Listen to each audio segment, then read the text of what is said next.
All right, my friends, it is time for the hands-free drive to work. You know that you can keep your hands on the wheel and at the very same time have a conversation about steering yourself through the weeds of work.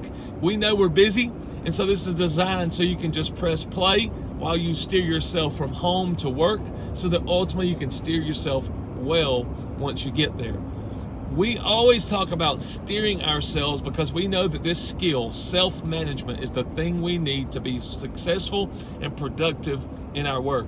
The way we can see our work differently, we can think differently about it, we can decide differently about it, and then we can ultimately act differently. And we know that's what we know that's the skill we need. If you're not familiar with the term self-management, you still know the concept, because every leadership book I've ever read says that you must learn to lead yourself before you can learn to lead others. And so self-management or self-leadership, same terms. We're learning to steer ourselves. We want to do the things that we want to do and stop doing the things that we don't want to do. And so when we say we are trying to steer ourselves through the weeds of work, let me dive into that just a little bit more. See, all work brings up weeds. If you know a farmer and that farmer set out to plant an orchard, and then just, a few months later, some of the fruits of their labor started to come up. They started to produce. And then they look into that field and see weeds. Imagine if that farmer just threw their hands up and said, look, I knew this would never work. I knew it wouldn't work. I knew there was going to be weeds. You would say, of course there's going to be weeds. I mean, imagine that farmer just roaming around, spending their time going from field to field, trying to find a field that does not produce weeds. You'd say, man, you're missing out on so much productive work. And that's the same thing that we see people doing sometimes, though. We think it's the field that I'm in. That's what the problem. That's what's missing from my work. I know it's missing from my work. I need to change industries, or I'm in the right industry. I just need to be in a different company, or I own my own business. I really need to go to work for somebody, or I work for somebody. I really need to start my own business. Something's missing. There's more to my work. But listen, is there a chance that it's just simply there are weeds in all work? And so we have to identify those weeds. And that's what I want to do in just the next few minutes, is identify one of the weeds of work and then the possible things that come out of it. That weed is literally exhaustion. And we have experienced this right now. There's a lot going on in the world around us. Some of us are working more hours than we've ever worked. Some of us are just tired. Some of us are doing different kinds of work than we're used to doing.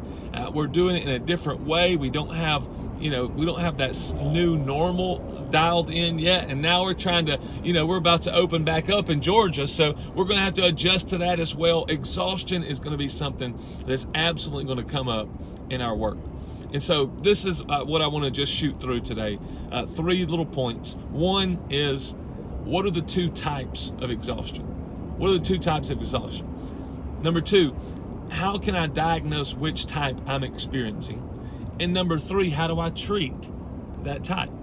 Number 1 is, what are the 2 types of exhaustion? Number 2, how do I diagnose myself? And number 3, how do I treat myself? So the 2 types of exhaustion, and you probably know this already, let's think through it today. One is physical exhaustion. You're literally physically tired. You have spent all of your energy. You've reached a capacity. One person I used to work with, he always said, if there was 20 things that I can get to in a day, that's my capacity, and you put 21 things on my plate today, then one of those things, I can choose which one, but one of those things will not get done. We all have a capacity. Some people have, maybe you can do 35 productive things in a day, and I can only do 12, but we still, once you get to 36, there's still that capacity to where you can't go anymore. That's when we just literally experience physical exhaustion. We can't give any more than we're giving right now. And I know some people are experiencing that right now. They know that every bit of their energy has been poured out in their work, or maybe, there's a lot of new teachers. There's a lot of new homeschool teachers right now. And I know Allie's expending a lot of energy doing homeschool with our kids right now. And so some of you know, it's like, man, I've literally spent all of my energy and I am at capacity. I've reached the peak. But the second type is not physical exhaustion, but it's really right here. It's just psychological exhaustion. It's in our minds. And so mental or psychological exhaustion is when it's not just that we've reached our capacity. We actually have more to give, but we still are just so overwhelmed that we feel like we are exhausted, like we're tired. It feels like the same experience as physical exhaustion, but what's different about it is we actually do have more energy to expend, but we don't use that energy. We keep it in because we just tell ourselves, oh, we've reached our capacity. You know, I've experienced this before. Running. If you ever go out for a jog, sometimes when you're jogging, you reach a point where you literally cannot go on anymore. And so you're in exercise, you're running, and I can't take one more step. My leg's going to fall off. But there's also sometimes, this, when your body just you just don't feel it today. You don't want to run. You don't want to keep moving. And so it's like you can tell yourself, man, I'm exhausted. I can't put one foot in front of the other. But then when you actually just decide I'm going to put one foot in front of the other, you actually are not physically spent. You're just mentally, you don't want to make the effort to go. You don't want to use that energy.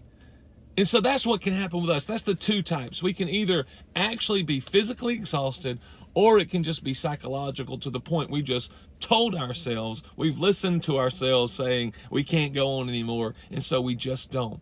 And so then we got to diagnose and treat the problem. Number 2 is we got to diagnose which one are we experiencing, and then number 3 is how are we going to treat it. And these things are going to actually go hand in hand.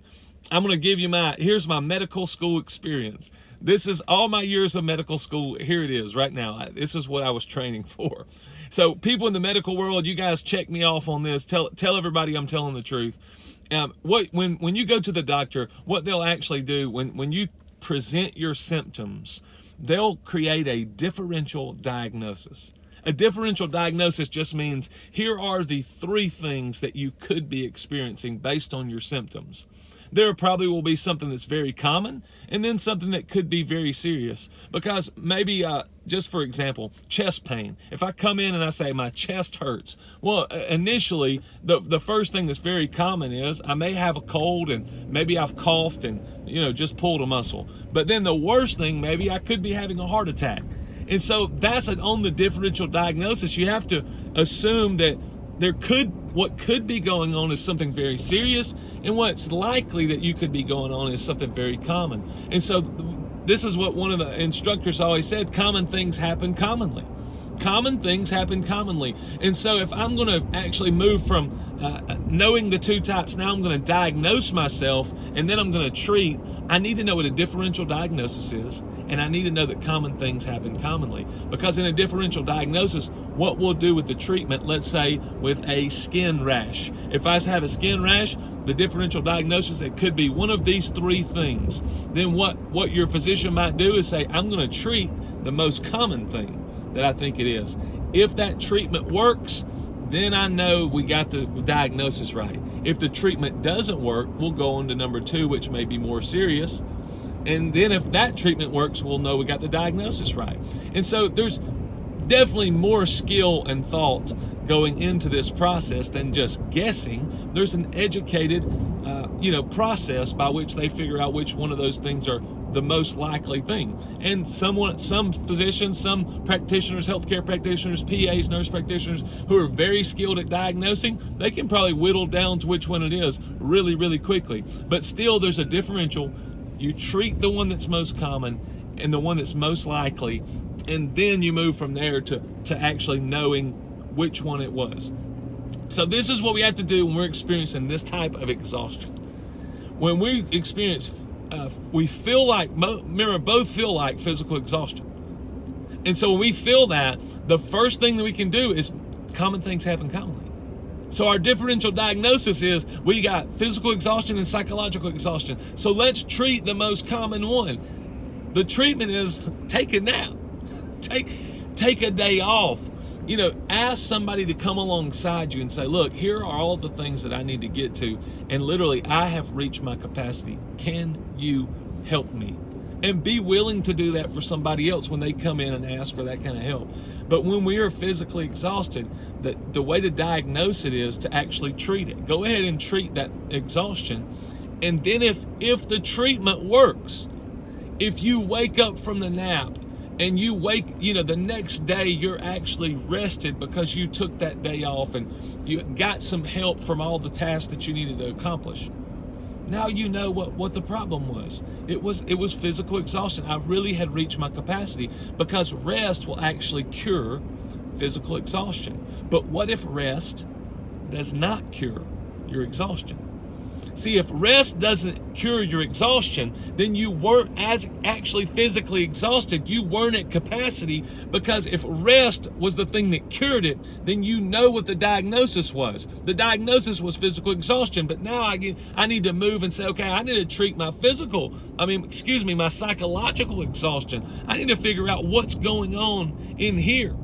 And so for me, something very, very practical that I can do when I'm experiencing that kind of exhaustion, the first thing I do is I like to just write down the things that I need to accomplish.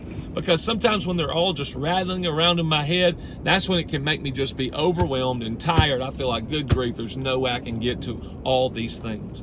And so first, very practical, I just make a list of all the tasks that I need to accomplish today. When I feel this way, here are the things, and I don't care if it's personal, with work, if it's that I need to, call the water company and get my credit card changed to a new draft or something. Whatever those things are, they can exhaust the fire out of us. I just make a list of all those things that I need to do. Then when I can see it in front of me, sometimes that little thing itself cures my exhaustion. I know that's amazing, but sometimes if we just write those things down, we know that when we see them, we're like, oh man, I actually do have the capacity to get to that. But then the next thing I'd want to do is a little deeper. I want to make sure that I'm working in line with the purpose of my actual work. I want to make sure that I'm working in line with the actual purpose of my work, because a lot of times when I'm exhausted up here, a lot of times what I've found is that I am working for my own good. I have turned work into this means to an end by which work gets me comfort, or work gets me paid, or work gets me whatever. Even happiness. Happiness is the new profit. So work brings me profit. And that's why sometimes we're so exhausted and looking for so much more from our work, because work was never actually designed to give. Work was actually designed to give me. Work was designed where I can give to someone else. That's the purpose of our work. And if we try to use, a saw to brush our hair, obviously I don't have any. But if someone tries to use a saw to brush, a saw blade to brush their hair, you're going to say, hey, stop. That's the wrong purpose for that saw blade. And just in the same way, listen, profit's good. Work is, I love to make profit. I hope we all make more money than we can ever stand to spend. But work itself, the purpose of our work, the production of our work, the fruit that work should bring up, is not profits or incentives, because a met need necessarily comes before any profits or incentives that come back to me. So if I realign myself with the actual purpose of my work, for me, instead of selling for a commission, I need to sell because the customer that's in front of me needs this product. Even when I'm trying to convince them of that, it's not so that I get paid. It's so that their needs are actually met. If I'm in front of a patient, I need to make sure that I'm making recommendations, diagnosing their symptoms because they need healing, not because I need to make sure I get to the next patient and get my quota for the day, make sure I see all the people. If I'm in a classroom, I don't need to just check off my boxes and say, okay, I actually got to all these students today. I made sure that, each one of them saw my face. It's that each one of them actually learned the material that I set out to teach. Their needs are my productivity. Do you see that? And if I realign myself with that, instead of trying to make sure I'm always getting from my work, well, I want to feel good about it, or I want to see, it's not about me. It's about the person that my work, the needs of the person my work was actually meant to serve. And you can even get a little bit bigger with this. You can not just focus on the individual that you're trying to serve, but think about how your actual work benefits the entire neighborhood around you, the entire community around you. See, in the insurance, I've done this hard work. You got to think about this. But if you think about insurance, it's not just the individual that I'm selling to that benefits, but think about how it sustains the entire community. How insurance, when we pool our money together, it actually starts to help the entire community be able to hedge against their own risk. Your industry actually helps neighborhoods.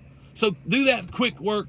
Think through that. Begin to think through that. If you have questions, shoot them to me, and let's think about the purpose of your work together. Let's fight exhaustion. Let's make sure that we can navigate ourselves through these weeds of work so that we ultimately do productive work. Thank you for listening to the Hands Free Drive to Work.